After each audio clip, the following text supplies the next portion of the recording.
السلام علیکم ناظرین۔ الحمدللہ گمشدہ مولانا حافظ جمیل احمد صاحب کیلو شارم آج ان کے خاندان کے حوالے۔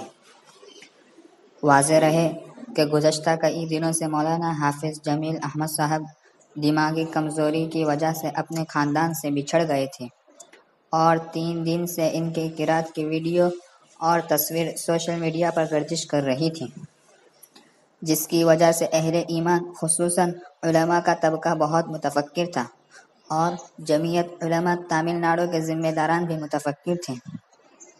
جمعیت علماء تامل ناڈو کے ناظم اعلیٰ الحاج HB حسن احمد صاحب کو آج شام ان کے اہل خانہ کی جانب سے اطلاع ملی کہ حافظ جمیل مدارس کے ایک مقام پر نرگنم پر موجود ہیں۔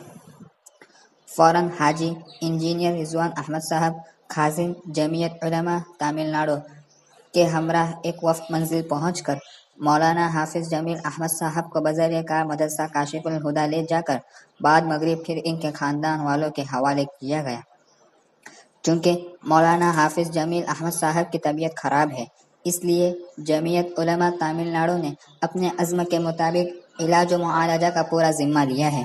اللہ تعالی مولانا حافظ جمیل احمد صاحب کو قرآن پاک کی برکت سے شفائے کاملہ عاجلہ مستمرہ عطا فرمائے اور جمعیت علماء کی خدمات کو قبول فرمائے، آمین۔